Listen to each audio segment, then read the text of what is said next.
questions for Mr. Adrian Frye.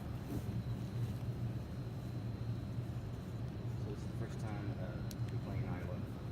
What have you heard about the big time atmosphere? Well, from my stories that I've heard, everybody says it's real good. It gets real cold up there. Sometimes the grass freezes over, and it's like playing on icicles. Have you ever played in that cold environment? I've never played in like an icy environment, but I played in real cold weather, real cold, raining, so something similar. Halloween's coming up. Where are you going? Ooh, Yeah. nah, I haven't thought about that one yet.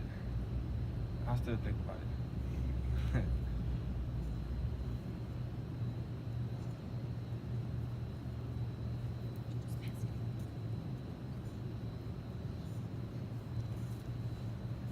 Adrian, what did you think when you found out you received that mid-season All-America second team recognition last week?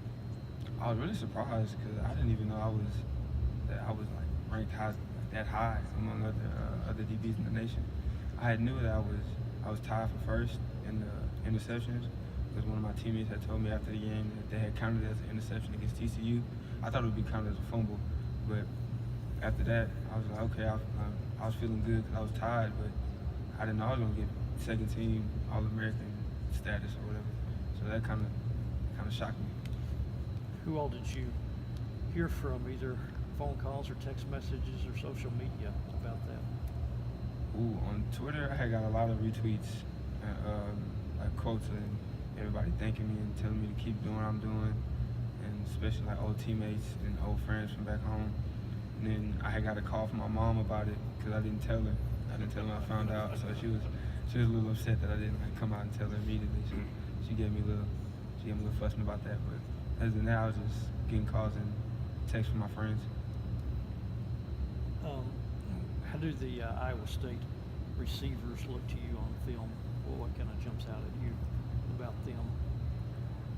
They're real big. They're real big guys.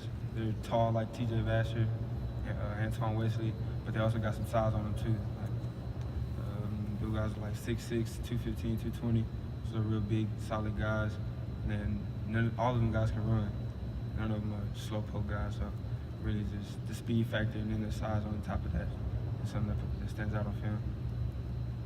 You mentioned TJ and Antoine. How often do you go up against those guys in practice, and do you feel like you got a handle on this because you go up against those guys?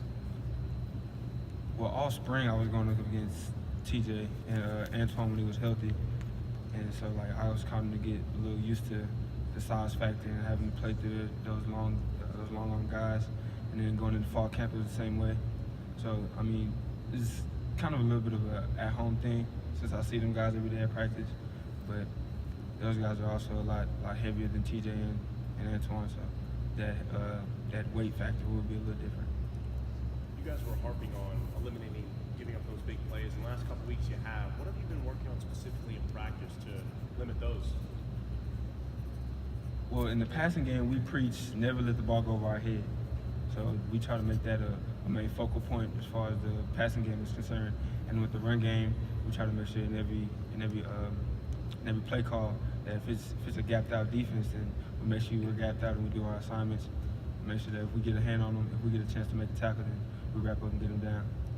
Against a guy like Montgomery, in the secondary, do you have to be more aware of what he's doing than other games? Yes, I would say we have to be more aware because that's a smart running back. Not many running backs play the way he does. So with him being as smart as he is and also as physical as he is, we have to make sure that we know what he's doing and how he's doing it. One of the biggest problems being in the secondary, the play action with him, since he's always a threat, you guys have to be able to tell what schemes they're in, or how do you usually defend against those type of plays with a back like that? Well, I say that's more hard on the linebackers since those guys are mainly have a run fit rather than the secondary. But with us in the back end, we make sure that we have good eye discipline. Make sure that we're keying on what we need to key on. Just when we're man coverage, make sure we're keying on our mans. Because one small mistake in the back end is detrimental. Obviously, the two hard games coming in the next couple of weeks.